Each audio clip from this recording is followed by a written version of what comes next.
The fundamental difference between the lunge and the split squat is your foot placement. In the lunge, the feet are going to be moving. You could be stepping forward, backwards, to the sides, or you could be walking in a repeated manner. And for the split squat, your feet are going to remain in a single static position. So now let's break down how to do the split squat. If you're brand new to this movement, an easy way to find your positioning is to create a nice 90-degree angle with that front leg or knee, and then a nice 90-degree angle with the back. Now generally this is going to be a good starting point for many. You want a more of a somewhat in-line foot posture. They can be staggered a little bit. I like to stagger them. It's a little bit more comfortable on my hips and my positioning.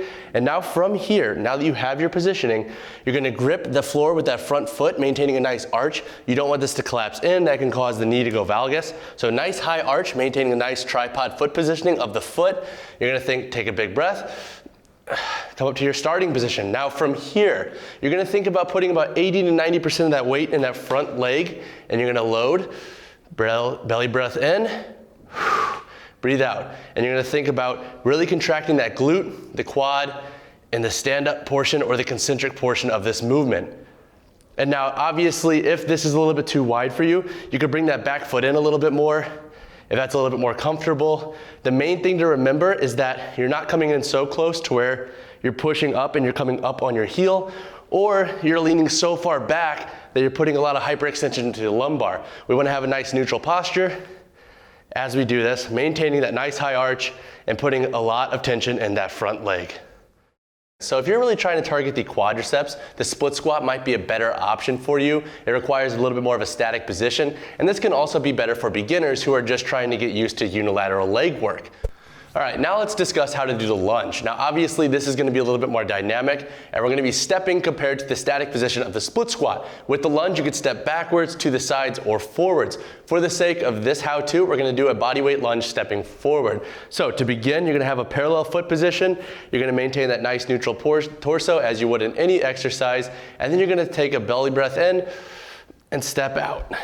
Now, if you're on a line, I would advise trying to stay as consistent as you can. Similar to the split squat, I like to stagger my foot position, but my foot is parallel with the line. We want to step to a point where our front leg is in a 90-degree angle, our back leg is pretty close to a 90-degree angle, if not perfectly 90 degrees, and that's generally a good starting point for a lot of folks, and it's going to be the most comfortable for finding your right positioning. Now that we're at the bottom of this movement, we're going to think about similar to the split squat, gripping the floor with that front foot.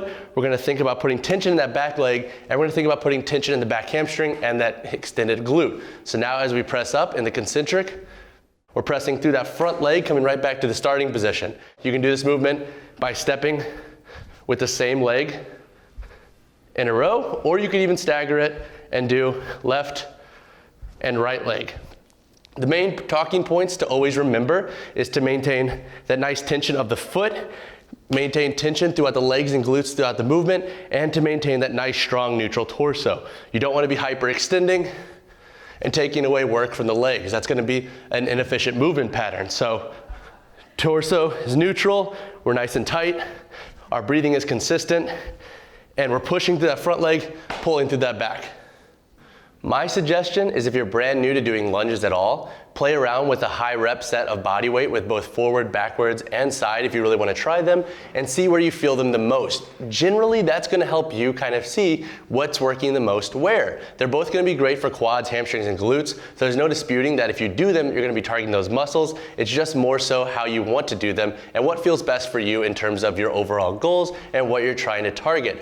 So now that we've discussed the fundamental difference of the lunge and the split squat being foot placement and movement, what are 4 benefits that come with unilateral training? Number 1, it's great for any fitness level. Number 2, it's great for balancing asymmetries or imbalances that may have been formed with normal barbell training. Number 3, they're great for targeting certain muscle groups. And lastly, and number 4, it's great for improving balance and coordination.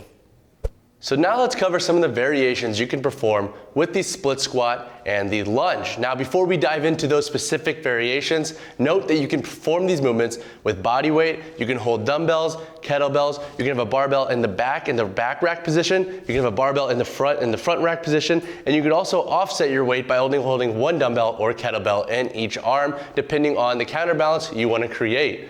In respects to split squat variations, there are often 3 different forms used in training. Number 1 is your normal standard split squat where both feet are planted on the ground. Number 2 is the Bulgarian split squat or rear foot elevated split squat. And then number 3 is the front foot elevated split squat.